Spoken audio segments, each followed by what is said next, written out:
Nggih, ya teman-teman, kali ini saya bersama dengan Ibu Cesaria Eka Yulianti, Kepala Bidang Industri Dinas Pariwisata Kota Yogyakarta. Saya bermaksud ingin menanyakan tentang pengimplementasian nilai-nilai aneka di kehidupan sehari-hari. Apa itu aneka?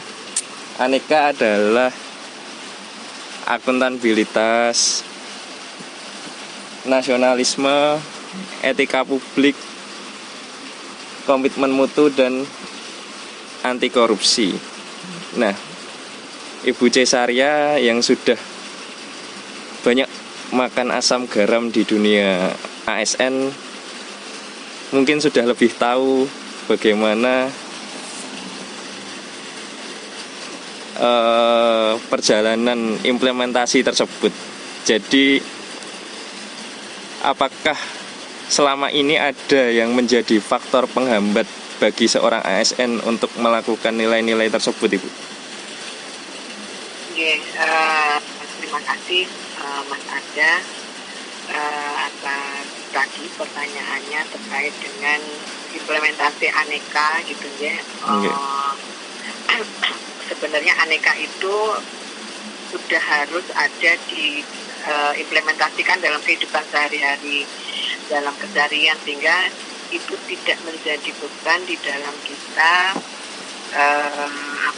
dalam melakukan pekerjaan, di kehidupan di luar kantor. Itu juga menjadikan sudah mendarah daging dalam kehidupan kita. Soalnya salah satu contohnya nasionalisme gitu ya. Nasionalisme itu harus kita bawa kemanapun berada gitu. Rasa kita tanah air, tidak hanya umpamanya menggemakan Indonesia Raya, tapi juga menggunakan bagaimana kita bangga dengan Indonesia gitu kan, bangga dengan kita hidup di Indonesia. Umpamanya kita sering menggunakan batik gitu ya, atau kita menggunakan produk-produk lokal, kita nggak malu menggunakan produk-produk lokal, ataupun umpamanya menggunakan atau memakan makanan tradisional. Itu salah satu wujud dari nasionalisme gitu ya. Kemudian juga yang lainnya mungkin yang anti korupsi, katakanlah. Anti korupsi itu umpamanya kita secara jujur umpamanya mengapa dalam penganggaran standarisasinya berapa, di dalam kita membelanjakan berapa, dan itu tidak ada markup, tidak ada permainan apapun di sana, ya apa adanya begitu, termasuk juga dalam keseharian kita gitu. Kalau kita jalankan itu akan enak sekali kalau dimanapun berada, entah itu di kantor, entah dalam kesehariannya. Nah, tadi berbicara terkait dengan faktor penghambat itu kadang-kadang memang sering kita temui, katakanlah umpamanya tadi yang kita berbicara dua masalah, nasionalisme sama anti korupsi. Ya, nasionalisme katakanlah. Kita umpamanya kita bangga kita makan makanan tradisional gitu kan, makan makanan yang ada saat ini gitu. Tapi ada kala orang yang memang habitnya dia suka makan makanan yang western gitu kan. Mungkin kalau sekarang kan merebak ya makanan Korea gitu kan, makanan Korea gitu. Mereka akan bangga dengan hal yang seperti itu. Itu tidak salah, memang tidak salah, tapi jangan menjadikan itu lifestyle gitu kan. Sekarang kan lifestyle-nya banyak kan. Umpamanya orang-orang yang, umpamanya kita lihat lah di influencer gitu ya. Mereka dengan pergaulan mereka minum wine, itu kan sudah menjadi suatu habit, ataupun mereka gitu kan, itu sudah menjadi lifestyle-nya itu. Ya itu bagaimana, ya itu tidak salah sih, itu tidak salah karena itu kan merupakan pilihan gitu ya. Tapi kita tetap merasa bangga juga dengan orang-orang kita hidup di Indonesia. Kita tetap perkenalkan dunia Indonesia. Indonesia banyak loh yang bisa diangkat gitu ya, dan orang-orang Indonesia kan juga sebenarnya tidak kalah di mata dunia. Orang Indonesia tidak pintar. Kita punya kekayaan yang banyak sekali kalau banyak diekspor untuk bisa kita banggakan gitu kan. Dan itu yang sebenarnya menjadi penghambat itu adalah itu bagaimana kita bangga untuk menjadi orang Indonesia gitu kan, tidak usah malu, jangan berkiblat. Kok dulu kan ada peralihan ya, kok dulu berkiblat ke negara Amerika pernah pada masa saya remaja. Terus sekarang orang kiblatnya ke Korea gitu ya. Korea gitu kan. Drama Korea, apa-apa yang dilakukan mesti berbau Korea, kosmetik juga Korea gitu kan. Iya, betul. Bagaimana supaya kita kembali lagi gitu, kita punya banyak sekali yang bisa kita banggakan gitu. Kosmetik juga kita punya yang produk lokal, kemudian juga makanan-makanan itu kan banyak sekali yang harus kita banggakan gitu kan. Di Indonesia kan macam-macam, di Jogja aja mungkin banyak ya variannya, banyak DIY katakanlah, di Gunung Kidul, di Jogja sendiri, di Bantul, itu varian makanannya banyak-banyak yang mengakibatkan kita menjadi kaya sebenarnya, itu dari segi kuliner katakanlah, belum yang dari yang lainnya gitu ya, dari lainnya pakaian gitu, pakaian gimana kita sekarang itu kalau Pak Wawali namanya Gandes Luwes. Gandes Luwes itu salah satu bagaimana kita untuk bangga akan menjadi orang Jawa gitu ya.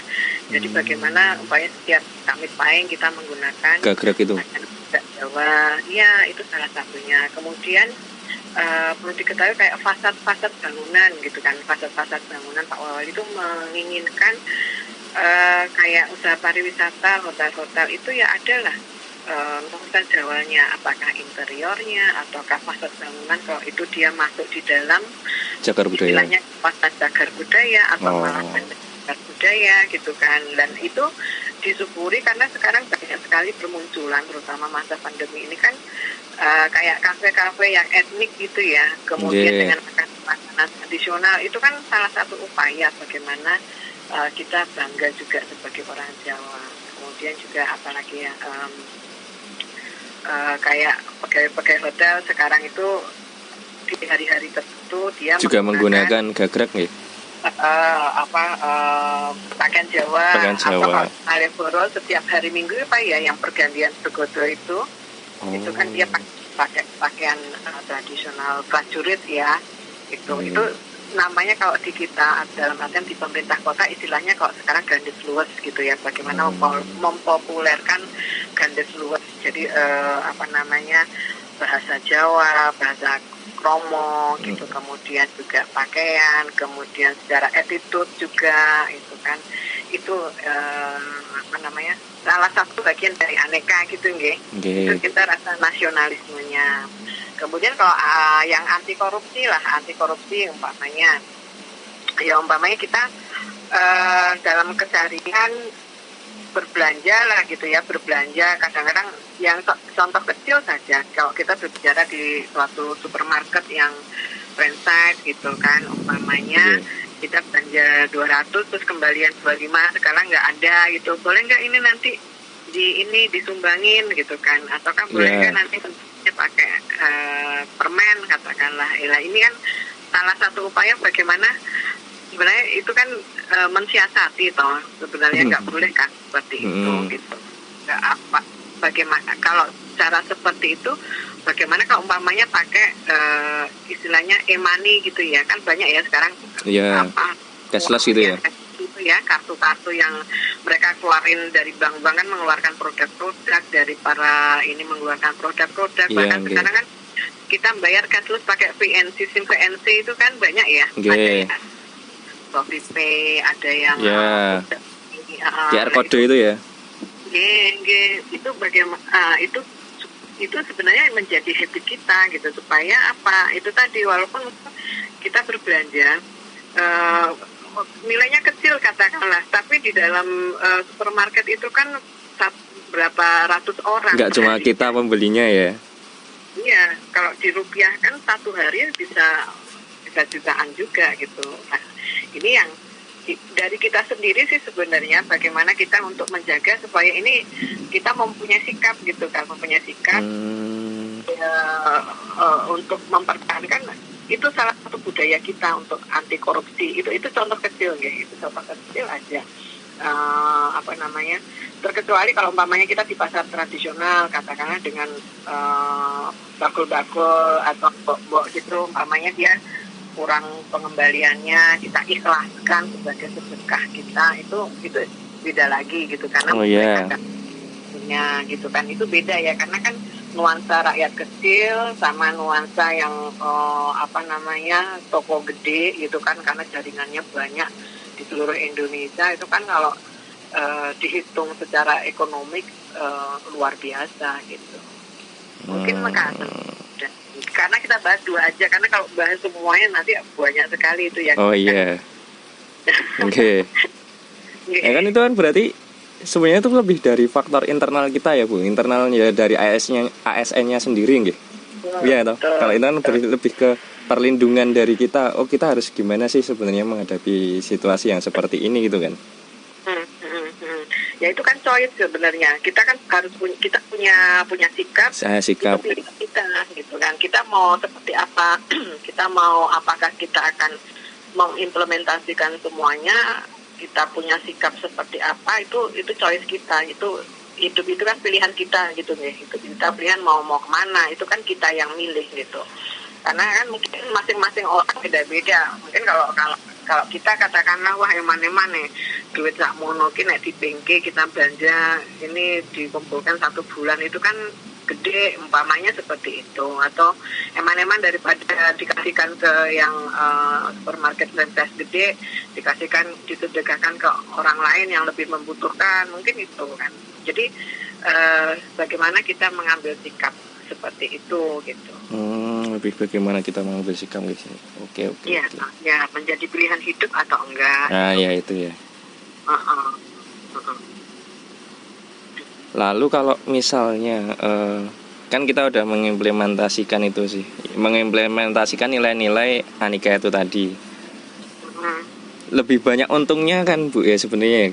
Kalau kita mengimplementasikan itu sebagai dari seorang ASN mengimplementasikan nilai-nilai itu kan lebih banyak untungnya bagi diri kita juga dan untuk negara juga nggak? Iya nggak? Atau? Ya. Kalau dari versi kita yang mau mengimplementasikan tentu saja iya lebih banyak untungnya gitu kan.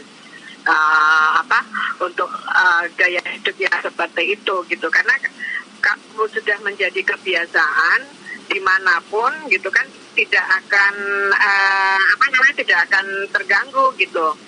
Maksudnya gini, dimanapun kita berada, kalau kita sudah menjadi gaya hidup kita, kan kita kalau umpamanya pergi ke suatu tempat, mereka pasti ada aturannya ya. Kalau itu sudah mendarah daging gitu ya. Sudah mendarah daging di kehidupan kita, ya enak aja gitu loh, enak aja untuk melakukan itu gitu. Umpamanya contohnya gini, membuang sampah sembarangan lah gitu ya, membuang sampah sembarangan. Kalau itu sudah menjadi kehidupan kita untuk tidak membuang sampah sembarangan, umpamanya kita pergi ke suatu tempat, kita pasti akan mencari tempat sampah, dan mungkin untuk mengotori tempat itu kayak agak gimana, katakanlah kita satu upaya menjaga kebersihan lingkungan, katakanlah itu. Seandainya itu satu orang, kalau umpamanya kita berpikir di Jogja, katakanlah di kota Jogja punya prinsip seperti itu, ya, penduduk Jogja yang secara administrasi ada sekitar 450.000 jiwa, itu kan bisa kebayang kan kalau umpamanya bersihnya seperti apa di kota Jogja gitu kan. Terus mungkin dengan apa yang kita ingin banggakan sebagai orang Jogja itu kan bisa terlihat, dan kita punya prinsip ini Jogja loh, bukan kota lain gitu kan. Dan Jogja ini yang ini kota sendiri gitu ya. Budaya Jogja seperti ini, orang akan tahu oh ini ya Jogja ya, jadi Jogja aturan seperti ini ya gitu kan, dan mereka akan menghormati aturan itu gitu. Dan kita akan membawa karakter Jogja kita kalau kita pergi kemanapun, umpamanya ke Surabaya katakanlah, orang akan tahu oh orang Jogja seperti ini gitu kan, gitu. Dengan attitude yang seperti ini menandakan oh dia Jogja, terus dengan gaya bahasa yang santun gitu kan, biasanya seperti itu tuh kelihatan oh ternyata orang Jogja, orang udah tahu kalau orang itu orang Jogja. Oh gitu. Oke, siap. Oke, Bu. Oke. Nggih, pun Ibu. Matur suwun. Saya rasa saya sudah mendapatkan jawaban-jawaban dari pertanyaan saya. Terima kasih sekali atas waktunya. Mohon maaf sudah mengganggu. Maaf ya, agak tertunda tadi. Enggak apa-apa, enggak apa-apa. Nggih. Nggih. Ya sukses terus nggih. Nggih, amin. Nggih, ya siap.